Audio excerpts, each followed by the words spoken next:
over to the computer.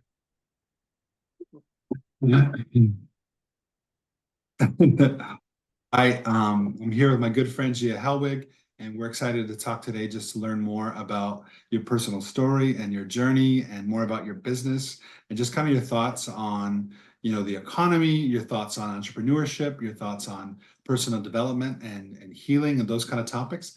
And so, yeah, well, why don't you introduce yourself and just kind of tell us about your personal story and more about your business. Sure. So my name is Gia Hellwig. I live near the Sacramento area. I was born and raised in the Monterey County area. Went to high school with Jordan, and so fast forward, and I did the go to college because you're supposed to go to college. I was the first one in my family to go. Honestly, if I had known, I went to UC Davis Awesome. and I loved it. I met some wonderful people. I had a great time. But if I had known that it was more theoretical and really understood what that meant, I honestly would have landed at a trade school if I had Mm, known like my propensity for working with my hands mm. um, and just doing things in that way. So I probably would have landed at a trade school. So that's always kind of an interesting It's thing. really it's interesting you say that. Of course, hindsight is 2020, right? And Right. we wish we knew then what we know now, of course. But you're right. I feel like there's kind of a gun to graduates' head of like figure it out, and everyone's kind of forced to, or millennials anyway, we're like, 4-year college or you're a loser. And we have Yes. seen now, 10, 20 years later that maybe that wasn't the best advice. And Yeah. that, there's other options like the military or trade school or Mhm. entrepreneurship, right? And so, yeah, tell us more about that. Yeah. So I did that, and best of intentions from my parents because they didn't go to college, and so their dream was like, hey, my kids are going to go to college, so no harm, no foul. I did the thing, and here we are. I What was have your the piece of major? paper. I was human development, and funny story. So UC Davis is a quarterly school. I went in undeclared, and the winter quarter of my junior year, so that means there's basically 4 quarters left until graduation if you're going to do the 4 years and be on track. I had to pick a major. I hadn't picked one yet. I Oh, wow. literally I literally opened the catalog and was like, well, which one requires the least amount of math? And that's how I picked it. I was like, boop, human development, done. I only had to take statistics. I failed it the first time. That's right. I failed it the first time. I had to retake it with a different teacher just because, like, I'm a very practical person. And while some may Yeah, argue math is very practical, for me, the kind of math that I had learned in the past or they wanted to do, it's not practical. I don't need to rotate an imaginary object around imaginary axis, right? So like yeah, 2 + 2 is 4. Great, helpful, useful, balance a checkbook, helpful, right, so on. right. Real So, world, yeah. and so I made it through. And then I moved to Oregon for a summer and did an internship up there. And then I came back and I actually lived and worked in San Francisco for a couple years. And being born and raised in the country, it was definitely confirmed for me that city life was not my jam. And so I left San Francisco and I moved back to the Davis area where I worked for 9 years as the events manager at the UC Davis School of Law. Oh, And wow. then I decided that I was done there. I was complete. I needed a hard stop. I needed a break. So I actually quit and took 3 months off. Oh, wow. And yeah, just did my own thing, which consisted of no alarm clock, making a good breakfast in the morning. I watched our local, it's called Good Day Sacramento. Yeah, I watched the entire show, so and then it was cool. time to go to the gym. And that was my daily routine for about 3 months. Living the dream. Right? Because I just did. It was time for a change. It was time for a hard stop. I was approached by one of the caterers to come down and work with her in the Vacaville area because she needed some help. And so I helped her for a little while. And then I didn't really want to commute anymore. And then I jumped in and helped a couple of the guys who were caterers and restaurant owners in Sacramento. And I worked for their UC Davis front. They had They did the shows with the concessions, and they also opened a cafe at the Mondavi Center for the Performing Arts. Wow. So I was back on campus, but in a different role for a different company. And then March of 2020 happened, and I got laid off. Of So course. that's kind of the You got journey in a another nutshell. break. I did. Yeah. No. Except this time I was like, you know what I should do? I should start my own business because I've wanted to do that. Why not now? So that's what before we get into the story of your business, yeah. I would love to know more. Isn't it funny how, I just spoke this morning to a group of juniors in high school here locally in Salinas, and talking about career paths and college and all that kind of stuff. It's easy to map it out on paper, but in reality, life obviously takes different paths, right? We can't predict the dot-com boom or the housing crash or 9/11 Yep. or the pandemic, all of which us millennials have lived through, right? It's crazy all the different things that have happened, which can change relationships, which can change careers, cause you to move, cause you to all kinds of different things, right? Start a business, close a business, and but it's who you become through that process and who you meet, right? Through that process. And on one hand, it may not make sense on paper, but in reality, like you wouldn't be who you are, right? Without those experiences or the relationships that you built. And I, for one, also found myself in events and hospitality. And I'm just super grateful because I feel like it attracts really interesting people. Yep. And that no matter which career path or educational path you follow, if you have a propensity for hospitality, you always kind of find your way back there. And so you meet the most interesting people. I've met like PhDs that were bartenders and or musicians who want part-time work because they're going to go on tour, and everything in between. And so it's pretty cool how that happens. So awesome. So yeah, tell us more about, when you decided to, was it during the pandemic you decided now's my time to start my business?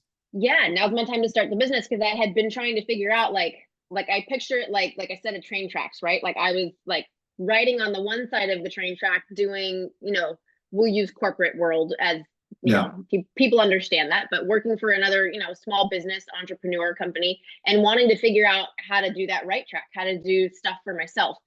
So that was always kind of the challenge. And then I got laid off and said, oh, well, now I can focus on this part over here that I've wanted to try out, to try on.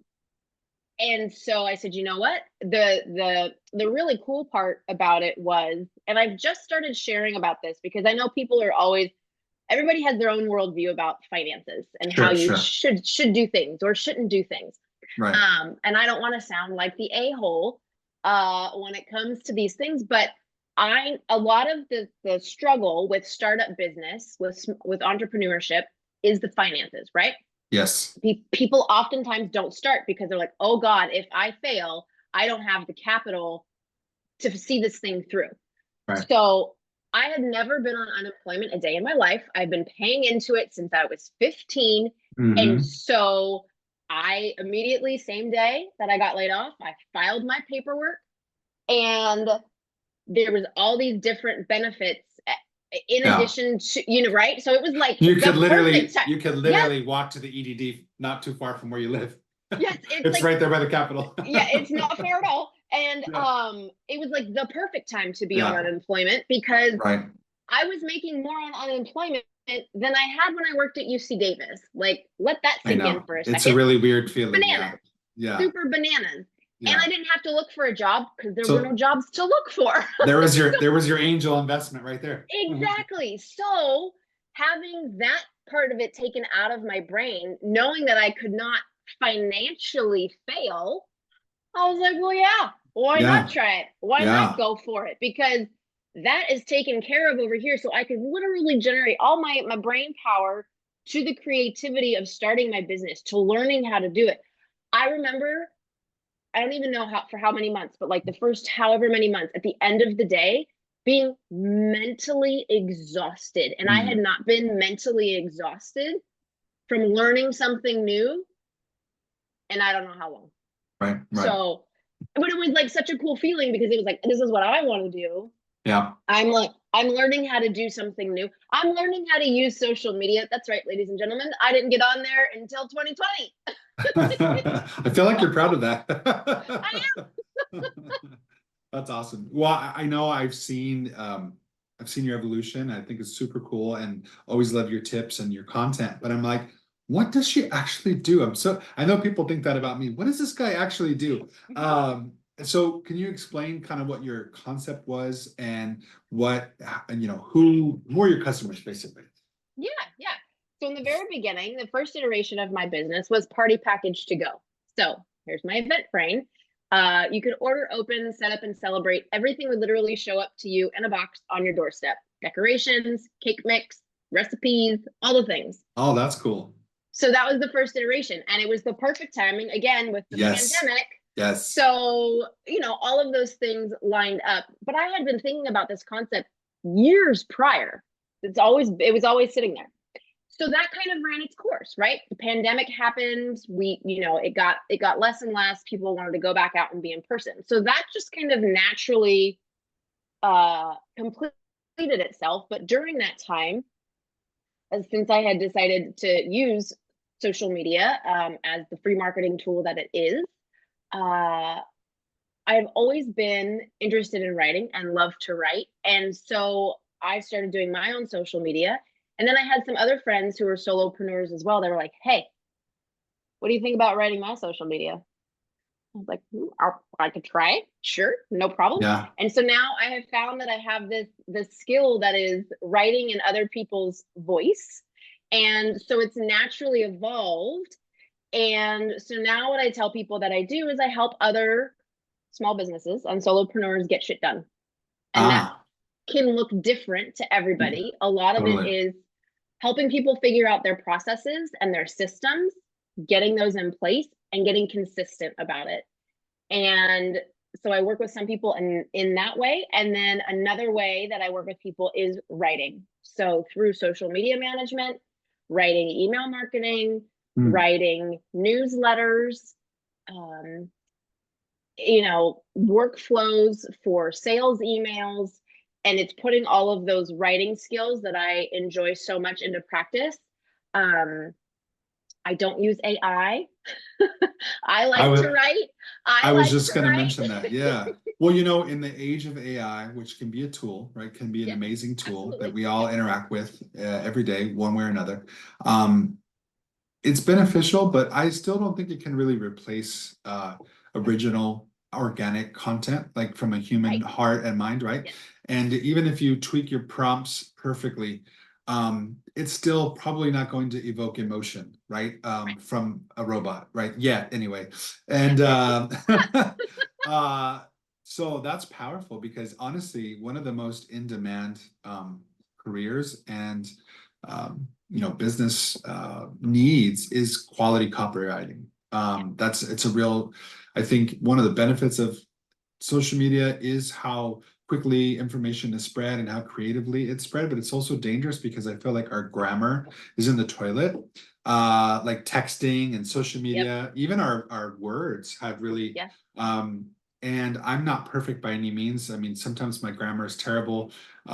Written, but spoken is still pretty good, but Yes. I try intentionally to read physical Yeah. books still Yes. so that my Same. mind stays like and watch movies that are interesting, not just entertaining, so that I can kind of Right. develop different perspectives and words and I don't know, I've just always kind of been that way. And so I feel like it's a bit of a dying art. Like I said, I spoke this Absolutely. morning to a class of 16-year-olds and I'm a little concerned about this next generation. You and me both. You and And me both. I'm sure Yeah. every generation says that, but I feel like we're kind of those of us that were born, I don't know, late 70s, maybe it's early 90s, or this weird bridge generation where we Yes. remember life before the internet and Yes. we're kind of early adopters to it. So we still kind of have Yeah. social skills. We know how to look someone in the eyes, shake their hand. We also know how to like update our software. And Yes. so we're kind of in this weird in between and watching because seeing the older generation, some have adapted it, some are really struggling with basic Oh yeah. functions, right? Yeah. And then the younger generation struggles with basic social skills. So Yes. it's an interesting time to be alive. Yeah. Absolutely. I mean, you just hit on so many things that I was like, yes, yes, yes, Mhm. because I do like um funny personal story. When I first started dating my boyfriend, Aaron, and we would exchange text messages, I kid you not. He sent me a text message and I was like, everything is punctuated correctly. His grammar is great. Complete sentences, no abbreviated words. I was like, oh, he's my guy. Wow. Yeah, Wow. yeah. It's the little things. Yeah. It is. It's the little things, and it's like you say. Some people who are older have chosen to adapt and do the things. I have one client who's in his late 60s, and he does not use a computer. Like he uses his the newer flip phone, and he knows how to do the Instagram thing, sort of. But no computer. No, he still goes to the bank and makes Yeah. deposits in, So I actually just had a funny memory because we've been friends since high school. And one of my first early concerts, which I ended up having a career in music, oddly enough, ended up working with Aerosmith, was Aerosmith with you yes, and Alexis and your dad. And I yep, remember your dad came to pick me up, and I got in the car and he was like talking, and I said, "Excuse me?" And then he was like, "Oh, I'm on the phone." And he was the first guy I ever saw with one of those yes, built-in little yes, Bluetooth. And your dad was quite a talker back in the day in his yep. business days. And so I remember thinking, oh my God, you're talking on the phone? Like, that's crazy, It's funny how that's all evolved. Yeah, he's one of the first people I saw with that headset.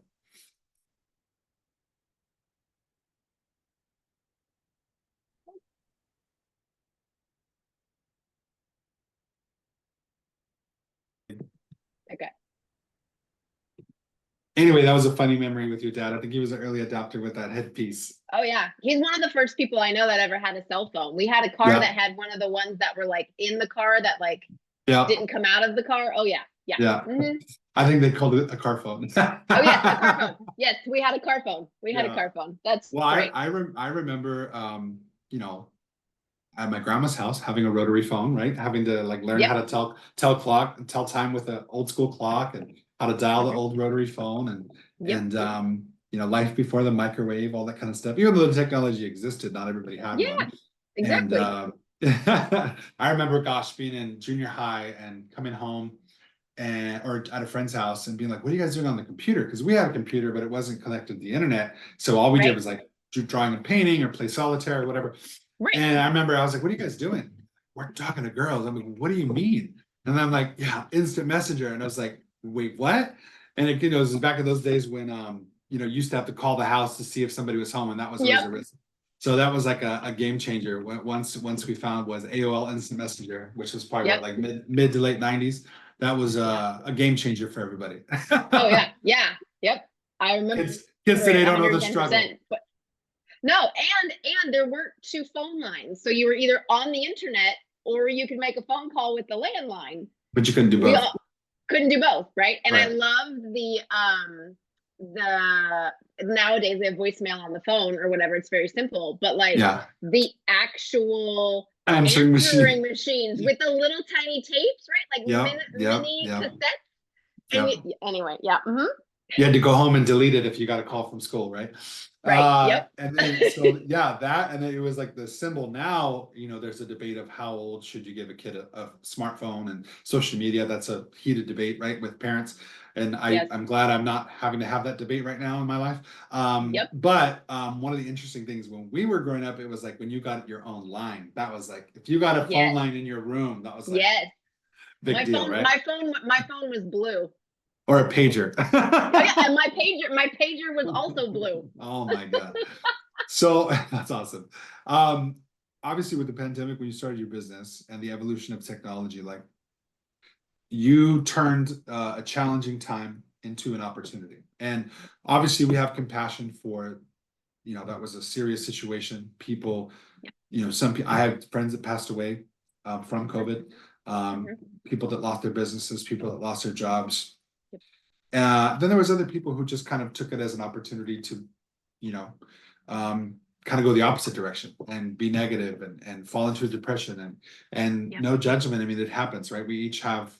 It was a weird time. I happen to, me and my friends, we decided we were just going to party and travel, and so even when we were sheltering in place for a couple months, but then when things kind of opened up, we're like, let's go camping, let's go here, let's go there. Where is it open? And then we would kind of go there and have a good time. And that's kind of how we responded to it. I don't necessarily recommend that, but that's what we did. And Yep. it was fun while it lasted.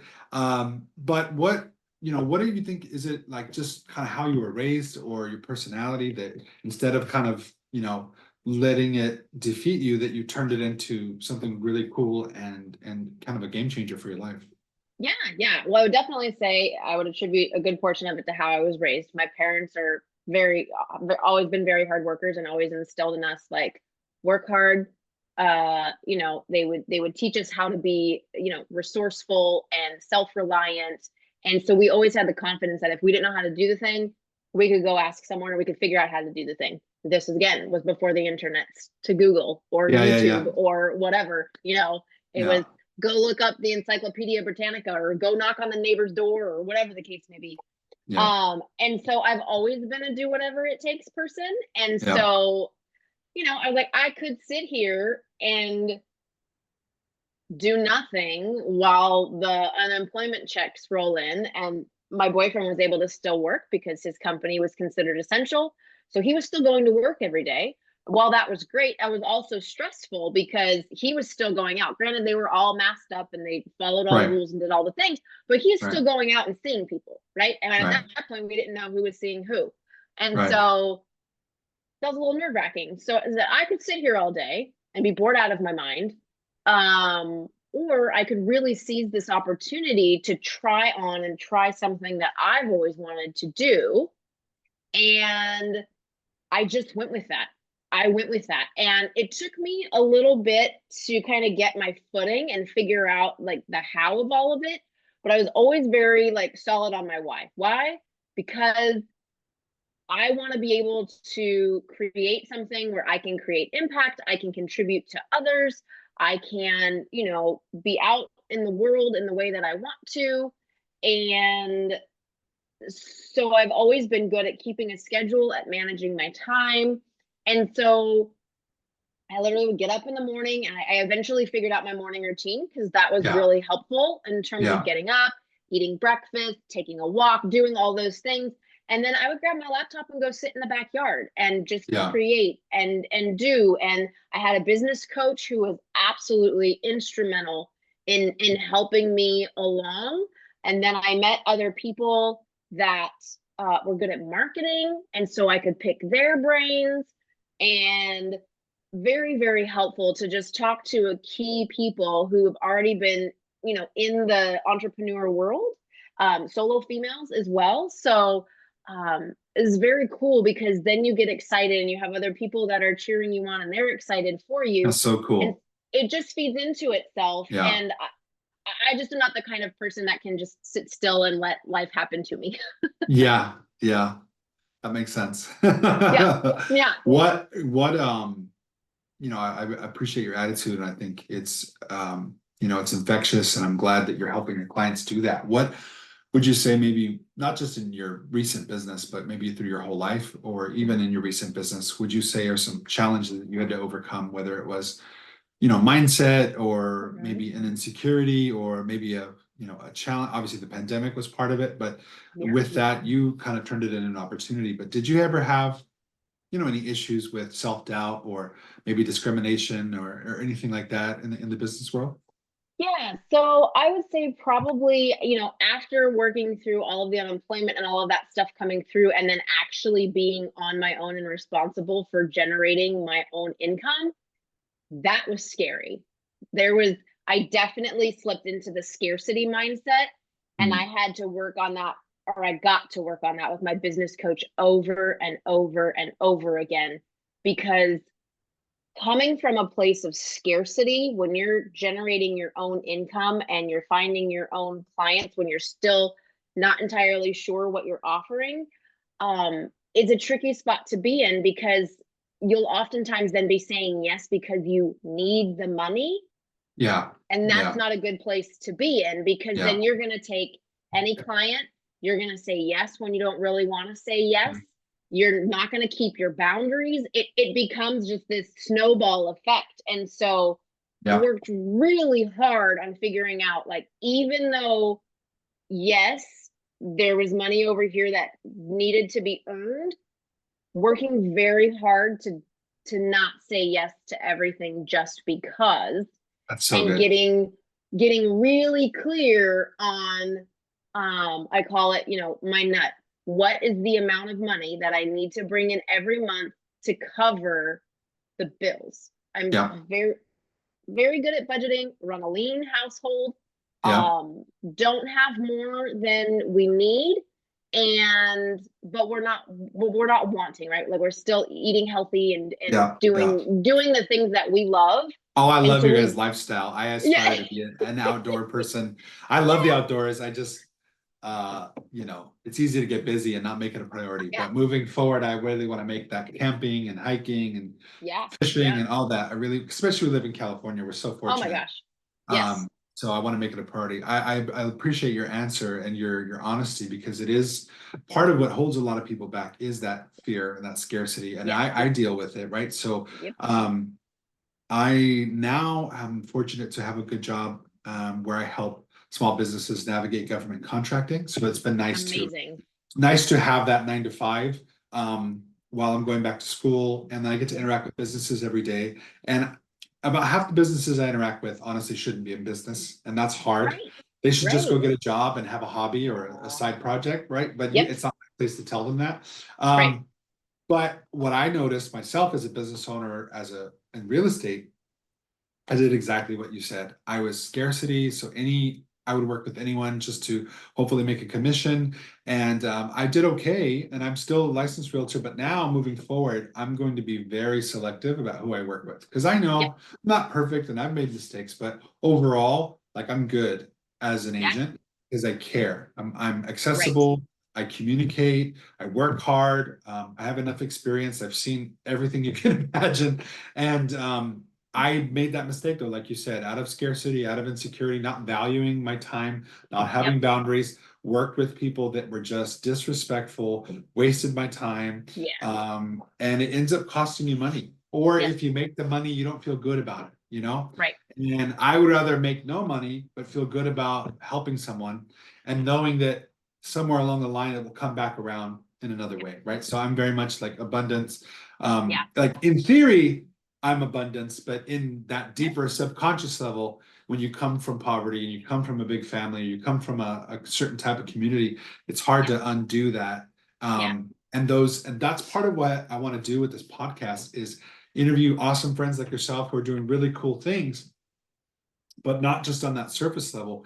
Right. Talk about those deeper things, right? Like whether it's as a woman, whether it's as a business owner, whatever those things are that we come through Yeah. as you know, whatever background you have, we have our talents and our goals, and we have all this information. But the problem is, you and I could read the same book, but Right. internalize it totally differently based on our Yep. own issues, right? So it's not Yep. just that people need more information, right? They need more tools to like implement that information based on their own personality or their own skill set. But we're Yeah. all held back by these things. And so for me, I just plan to share kind of my own journey, my own vulnerabilities of like, hey, it's one thing how you might look on social media, but the reality Right. is like I was worried about making ends meet when I started this Yep. business, or I was worried about working with the wrong people or making a mistake or whatever it is. And I Yep. think the more that we can have that conversation, hopefully it inspires someone who maybe they were afraid to start a business. Maybe it can encourage them, or maybe they're thinking about quitting, but because they don't have boundaries and they're running out of money or whatever the case might be. Yep. Yeah, so I just hope to be a resource and a help for people. So I appreciate the work that you do. So before we go, we could go on and on forever, right? Oh yeah.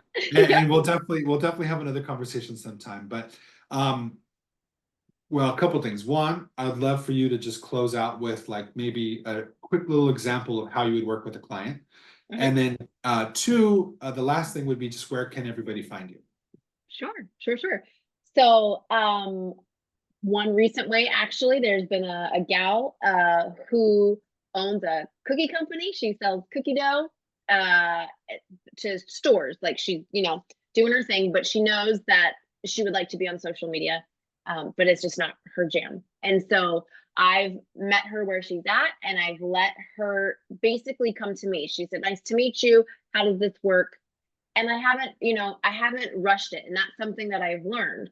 It's like you let them, and then you will end up working with the people that you want to work with, and that the people that you can genuinely, truly help. Mm. And so she finally came back around and said, "Hey, I'm ready now." And I'm like, "Cool, let's continue this conversation." So I'm looking forward to working with her and promoting Awesome. her, her cookie company. Hopefully I get a bag of, dough and I can try those chocolate chips. Heck yeah, heck yeah. But yeah, so it's stuff like that where You, I really you, do want to be that resource. you bring up a great point, and I've heard it said, and it really resonates with me that the person you're most qualified to help is the person you used to be. Yeah, 100%. Right? So think about who you were at the beginning of the pandemic and the anxiety that came with starting a business, but the excitement, but the Yeah, uncertainty. And there's probably someone in your audience or my audience that is in that same boat. So what would you yeah. say to someone who's at that point of kind of making a decision? I would say, first of all, sit with yourself, get quiet, and get super clear on your why. What is your why? What is your purpose? Why do you want to do the thing? That's the most important, because what the thing is that we're doing, we usually know what it is that we want to do. And the how is what'll get us stuck if we start there. And so get super clear on your why. And if it's something that you're passionate about, you will figure out how to do it. And there will be people, there will be resources that will help you figure out your how. And it comes down to trusting yourself, um, Very to hard to do. to do the thing, which is very hard to do when you Yeah. don't know what you're doing. Right. Right. Or you That's great. feel like you don't know what you're doing. So Right. I always, always, always, anytime I work with anybody, whatever we're doing or whatever we're working on, like, let's take a pause. Yeah. And what's the why? Why do you want to do this thing? And then if you can get clear on that, and that is something that you can stay committed to and keep taking action even on the days you don't want to, Yeah. then you're in the right spot. That's And so if you're good. like, well, because somebody told me to do the thing, Right. no, Yeah. that's not going to carry you. That's just not going to carry you. It's a way to waste a lot of time and money. Yep, absolutely, Chasing absolutely. someone else's dream. And I've done it, and that's how I know it's a way to waste time. Yeah, Right. And so yeah, now moving forward for me personally, because it's hard to have so many interests, it's hard to kind of focus. But yeah. now I'm, just turned 40 a few months ago, and you're almost there yourself, right? Almost there, Almost almost there. And there. so I think this is kind of the era in which most people stop caring as much what people think. Yeah, It's, my mom unfortunately passed at 52. And to me, that was kind of a wake-up call. That's part of why I went back to school, part of why I'm getting serious about who's in my life on a friend level, on a business level, because I'm like, dude, we're not promised tomorrow, and not to be morbid, but it's true. We've lost absolutely. friends at a young age, and I have Yep, friends that lived, Jimmy Carter just lived to be 100. And yep. and then we have other friends that, die as kids. And so Mhm. it's you just never know. And so, like, the point is, there's no time like the present, and you might as well. People either are going to judge you anyway, or they're not thinking about you at all. So you might as well do Right. what you want to Yeah. do, what's in Do your what heart you to want. do. Right. Yeah, So exactly. and then you have people like ourselves that are here to help. So if first of all, where can everybody find you? And if someone wanted to work with you, what would be the next steps? Yeah, absolutely. So easiest way to find me, giahellwig.com is my website. On Awesome. Instagram, I am at Gia Hellwig. That is where I live. Awesome. I'm also on LinkedIn, Gia Hellwig. Um, but that's where I pretty much hang out, Okay. on the interwebs and things like that. Cool. And so, if somebody wants to work with me, they can either email me directly at gkhellwig@gmail.com, or they can message me on Instagram or Facebook, or go to my website and fill out my little contact form. But I'd love to. And even if I don't, the other thing that I love to do is, even if I'm not the person to work with the person, I really love to connect the right Yes. person. So, like, I know I'm not the right person for everybody, or if somebody comes to me and I'm like, oh, that's not exactly what I do, but you know what? This person, I would love to connect you with this person and go from Yeah. there, Yeah. which is something I've really been doing a lot recently, because I'm no longer doing events. So like that chapter was closed. I literally manage one event. So I'm not taking on any more events, but I have a wonderful colleague who is doing events, and that brings me joy to support her and her business and her family and That's all of awesome. that, because she's fired up about doing that. I'm like, I'm done with that. So Yeah. Yeah, that's interesting. I feel like I'm closing some chapters myself and opening some others. And like you said, having trusted referral partners is important. yeah, Thank you so much for your time today. I feel like we're gonna probably have to have a follow-up, but yeah, this is a great start. So I'll be in touch, and thank you so much for your time. yeah. Have a great day.